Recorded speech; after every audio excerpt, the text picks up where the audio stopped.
Hi, and welcome to A Cup of Tea with Stephen. Well, it's Pride Month, as we know, and there's no Pride March in London or Brighton, but hey, there's Pride in here, and we're going to bring a little bit of pride into your house now. My guest today, with her numerous television, film, and theatre roles, embodies everything that's a gay icon. Moist is her word du jour when she's not douching with mint or thinking of it natural zinc, darling. She's currently hosting the chat show Wonderbirds with the likes of Sherry Houston, and it's absolutely fabulous to have Harriet Thorpe along today to chat about Pride and everything that's going on in her life. Hi, Harriet. Okay, that's so cool. Oh, so exciting to have you here. I love the cup. Thank you, darling. What is that in the corner? Little cat. Little cat, darling. I have dogs as well, but I'm also a cat lady, just saying. I really need one of those. Well, it's so nice to have you here. And listen, you must know how many of the LGBT community just adore you and love you. You're a gay icon. And what does Pride mean to you? It's the most wonderful celebratory experience for everyone to be free to be who they want to be. But I think we must never forget the endless struggles and fight to get there, and to also know that that fight isn't over all over the world, because there are still huge issues. For us, it's a day of joy and celebration, or a week of joy and celebration, or a month of joy and celebration. But for others, they can't even own the right to stand up and say who they are. Have you seen the Peter Thatchell documentary on Netflix? Hating Peter Thatchell, it's called. It goes back when the march started, and there was a small group of people have been taken down by the police. What we have. Yes, I have seen it. I have seen it. Absolutely. It's just it's incredible how far we've come. But again, as you say, places like Iran, people are hung for being gay. A boy was just pushed off buildings. I mean, people are not free to have their voice, and I think and that's the important thing to remember, that we have this day, this time of celebration, and encourage others to understand and move forward.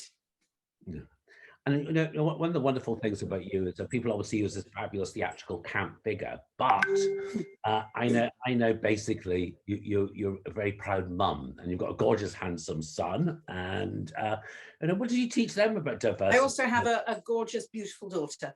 Yeah, but I've not seen her, you see. I've not met her. I met your son. Darling, have you not looked at my social media? What are you doing? Of course. They're both there.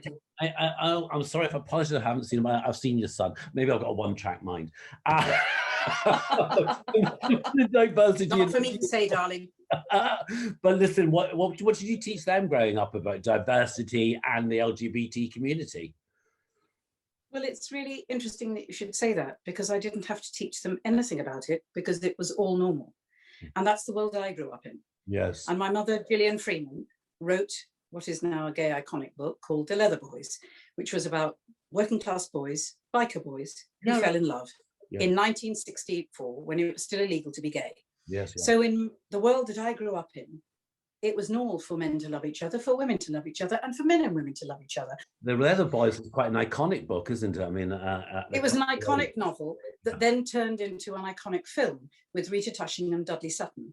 And again, as I say, it was so important for people when it was still illegal to be gay, which we can't even imagine today, to have that voice. Also, she wrote the film, which was the first film.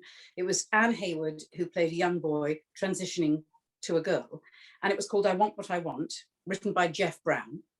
And again, that was a very important film, and she was specifically asked to do that because they knew her understanding of the world. John Dexter directed the film, and it was so important because, again, it was unimaginable to people. And I remember the writer coming to our house to talk to my mum about it, because again, nobody understood, nobody knew. It wasn't common knowledge. It wasn't something that was every day. And now people are still finding it hard. But that's what I'm saying is, I grew up in a world where it didn't matter where you were from, what religion you were, what your sexuality was. It was all normal. So the same applies to my children. You are who you are. You have your voice. And just be happy. And it's easy to say, because when you step out into the world, as I did, that's when I discovered in my primary school, racism, homophobia, sexism, misogyny, and anti-Semitism. And that's all there. I have to ask But you, in your own home and my parents' friends, it was normal. what did And you it was for my children too. So I didn't need to teach them anything because it was all fine. get her knowledge from, or what was her background that she was able to write things like this? Because there's quite advanced. I think my mother was an extraordinary person. Her father was a doctor. My grandmother was an extraordinary woman. And it was interesting. My great grandmother was one of the first women to ride a bicycle around Maida Vale in the Victorian era. My grandmother did a degree in her 40s. And so again, it was a time of change where women were beginning to find their voices. And both my parents, were on sort of freedom of speech and liberation for women marches, So my grandmother and my grandfather were understanding people, my grandfather was a doctor, ultimately became a dentist, but saw life, death all the time. And you realize then acceptance and freedom and encouragement and support is everything. Who am I? Who is anyone to judge anyone? When you're busy, as this famous saying, when you're busy pointing the finger at somebody, there are three pointing back at you. God. So, it's not about judgment, it's about acceptance. And again, in the arts, we have that. It's part of the people that we are, whatever art form you're in. It's about acceptance, especially now. And in the past, you could be who you wanted to be, and you were loved and accepted for who you were. But playing a gay character back in the day could be the kiss of death of people's careers, couldn't they? Of course it could. Of course it could. And that's because of the bigotry and the fear. Yeah. When people don't understand something, they're frightened. Yeah. And once you understand, but then you look back to Greek history, there was a story where, you were together with your partner, and these people used to be together and cartwheel around, and some of them were men, some of them are women, and some of them are men and women. And that's why you're always looking for your partner in life. Yeah. And that's Greek history. Yeah. So people understood it better then than they do now. Oh, they do indeed. You trained at Central School of Speech and Drama along with Jeff Saunders and Don French.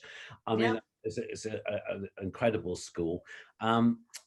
What do you think gave you a good foundation in your craft, and do you think it's something that's important as an actor to go and train at drama school? Interestingly, I teach at lots of drama schools, but I don't think there is one way to be or one way to do anything. I adored it. I was at the Royal Ballet School before my tits grew, couldn't get them into a tutu, never going to happen. Went to Rambert, still, not going to happen. And so then I went to drama school, and I was very fortunate to go there. And it was wonderful for me because it gave me my voice. But I don't think it's a prerequisite to success. If there was an equation for anything, we would all do it, darling.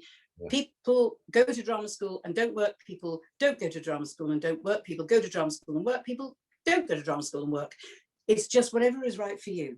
And there is that famous phrase, which I use all the time, is go where you're wanted, not where you want. Well, you're well loved, but what would you say was the biggest misconception of you? Well, I think people always think, oh, they live this theatrical life, which we are blessed to do, but we also have real life. And the thing that matters to me more than anything is family and my friends. Yeah. And it isn't always theatrical. It isn't always all those things. It's actually just wonderful neighbours and chatting to pals. And, yes, we do have wonderful nights out on the town and a laugh. And as I said, we share the non-judgmental, accepting world that we're in. But also, I need real life, and I need the things that are my foundation, which is my home, my friends, my family, and my neighbours. And you've just worked with Joan Collins, haven't you? Yes, I played her daughter in film. Was that fun? Oh, how could it not be? It was sensational. You just spend your time curtsying in front of her. She was wonderful, generous, funny, anecdotes galore. Yeah, she's got a one-woman show coming back again, which I've seen, which it was really good. But anyway, you've done absolutely everything from the Royal Shakespeare Company, Ms. Mama. Darling, can I stop you there? Let me stop you there. Yeah. I have never worked for the Royal Shakespeare Company. I'm not bitter. They've just never chosen me for anything. So I have to stop you there. I've worked at the National Theatre. That's funny. Keep it in. And so I just have to tell you, darling, sadly they've not employed me as yet, but there's still time. Royal Shakespeare Company, employ me. Well, you did the Hope Mill Theatre doing Mame, which was a huge hit, I understand. It's a small theatre, isn't it?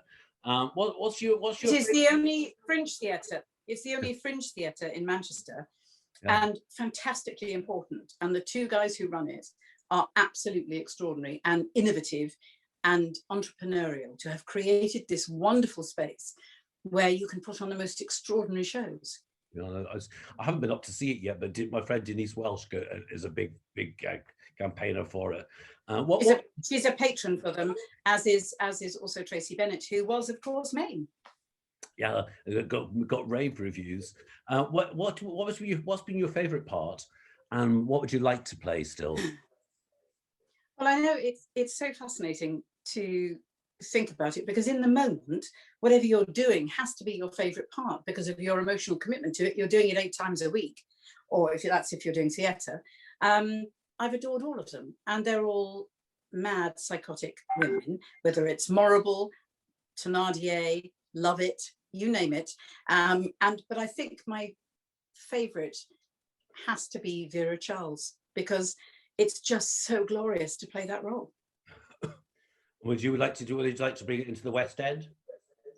Yes, I mean, we were offered straight into the West End, but unfortunately, with everybody's various commitments, it couldn't happen. But I don't know, who knows? Well, listen, you were in the first series of Ab Fab, and my God, did you realise that was going to be such a success? I don't think you ever know. You don't ever presume. What you do is you're just present and you have a good time. It was always the most hilarious, fun, friendly, fantastic atmosphere. And no, we didn't know at all. You can't know. But it's been over 25 years of utter joy. What was your happiest memory of the show? Well, I have a couple of memories. And first, I was talking to Jen about it the other day, because we were all on holiday. The two families were on holiday together with our kids. And I remember her saying to me, "Oh, darling," she said, "Oh, I'm not one who says darling." She probably said Harriet. "I've got this idea for a show and it's about this." And I said, "Well, I can play your daughter, darling. I'll just strap my tits down. It'll be fine." She went, "No, absolutely not." But and so that was a very happy memory of her first thoughts and sharing her thoughts about it. Yeah. And I think it's just always fun. And I think all the outtakes, which you can see, obviously, of all the things that go wrong, are my favourite moments, because it's like laughing in the classroom. You shouldn't laugh, but you can't help it. And it's the most exquisite feeling. Yeah. Do you think there'll be a number 2 film? I don't think so. No. I don't think so. I think, it is, I don't know. One can always hope and never say never.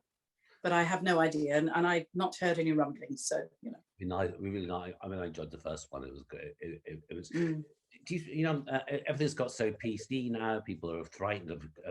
Comedians are frightened now. Do you think that Ab Fab would be commissioned now if the idea was put up? I think people are not as brave as they were, and I think, again, with British Empire, with Ab Fab, they took time to. British was allowed to evolve and to develop. Yeah. And characters were allowed to blossom and flourish. And nowadays, if you don't get your ratings, you're pulled. Nothing is allowed to evolve naturally to find its feet. You have to go in, hit the marker, and if you haven't got enough hits on social media, you're gone, or whatever it is. Yeah. And I think that's a real shame, because if you look back, all the shows that are successful, not that there aren't wonderful successful shows, of course there are, but others have been allowed to evolve. Yeah. And I wish people weren't so frightened and allowed things to be like that today. If you look at the history of things like George and Mildred and Hilda Baker, if you watch them now, you'd be horrified. They'd be taken off air after if they got on air the first night. Of course, but also that was the era. You look at all of those sitcoms and you realise how appalling it was. But the sort of underlying racism culturally was there. But again, it's sort of, thank God that part of it is gone. Yeah. But that doesn't mean you can't be vibrant and funny and out there.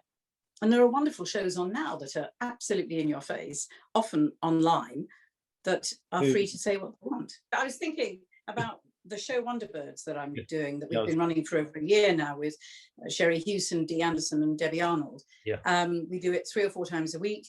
And again, we're not censored as we might be on television. So if we swear, we can swear and talk a load of old bollocks if we want to. You know, it doesn't matter.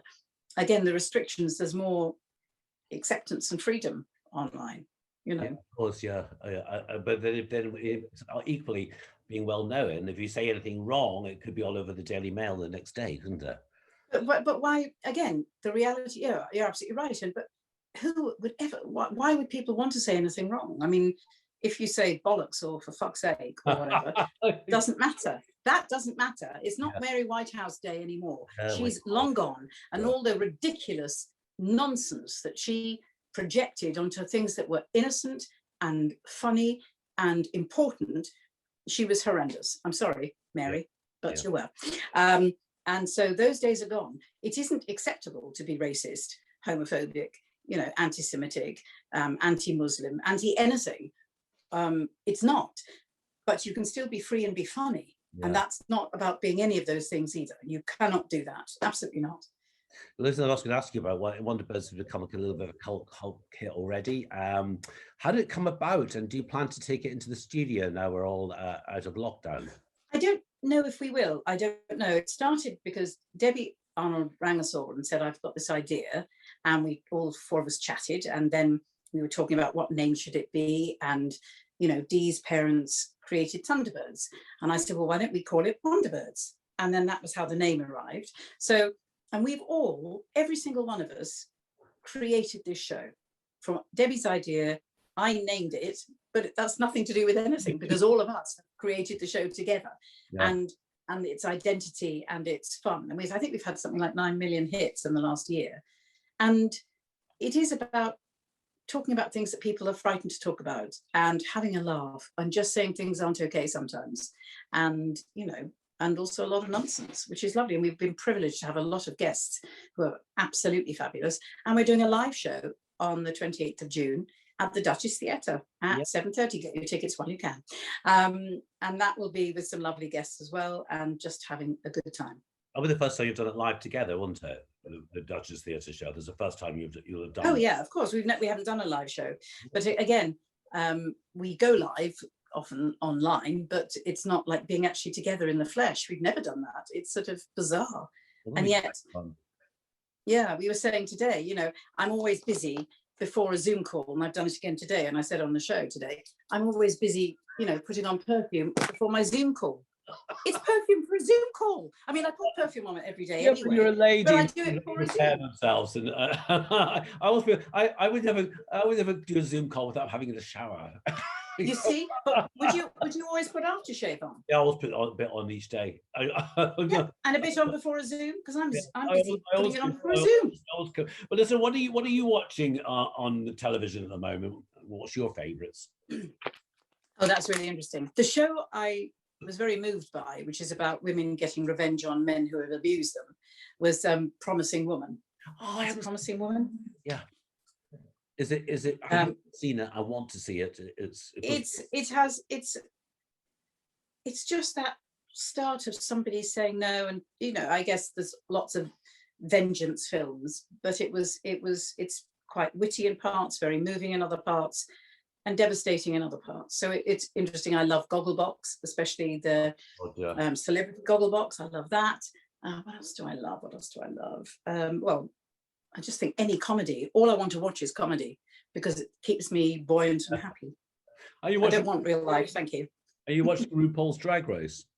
Yes, I adore RuPaul's Drag Race. My favourites are Bianca Del Rio and Davina De Campo.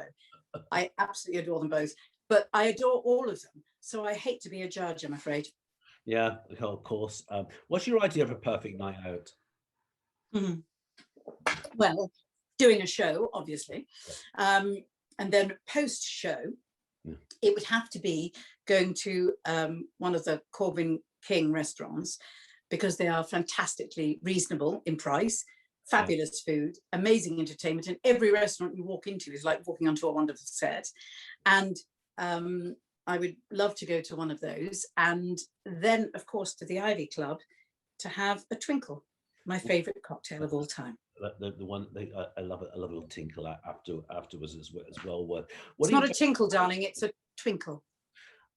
It's a what? A twinkle. Twinkle. Tinkle. Tinkle is something you do in another room. A twinkle is what you do at the Ivy Club, babe. And it's vodka, champagne, elderflower cordial, and a twist of lemon. Oh, it's a drink. Okay. I'm getting it. I'm not paid enough to give anything away, dear. That's not happening. What are you working on at the moment? What you're filming at the moment? I see. I'm working on a fantastic film directed by Nick Winston, who also directed Maine, and it's a musical, and it's called Tomorrow Morning. It's an extraordinary story, which has a kind of 6-year journey, and you flash back to the beginning of something and also the end of something. But I can't give anything away. I don't want to do any spoilers, but it's joyous. Are you filming in London or? Yeah, we're filming in London and around. Yeah. Oh, that's absolutely fantastic. Listen, do you have a? And I've been so lucky. I've been so lucky because I did Midsummer Murders before Christmas.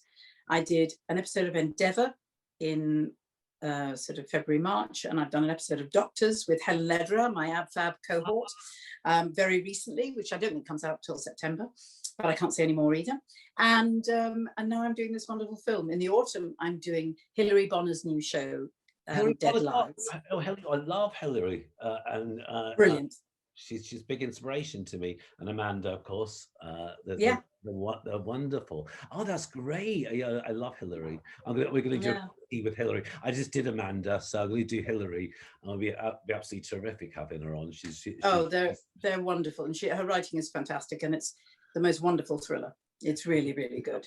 Question: when you're working with Helen, is it difficult for you both not to slip into AdFab mode when you're together? We don't really, because we're pals. And again, she was also at Central. Yeah. So we've all known each other for so long and are friends. So AdFab is something, yes, of course it's there. And we're lucky to have been Fleur and Catriona for all this time. Yeah. But just being on Doctors together was such a hoot. And we had such a laugh. And, we're just pals. It's a great little series, Doctors, actually. I mean, there's no. It is amazing. So sometimes I missed it, but I think everyone I know has been on it. So is a real. Listen, do you have a message for all your LGBT fans for Pride that you'd like to say? My message to everyone for Pride is, darlings, have an absolutely fabulous time.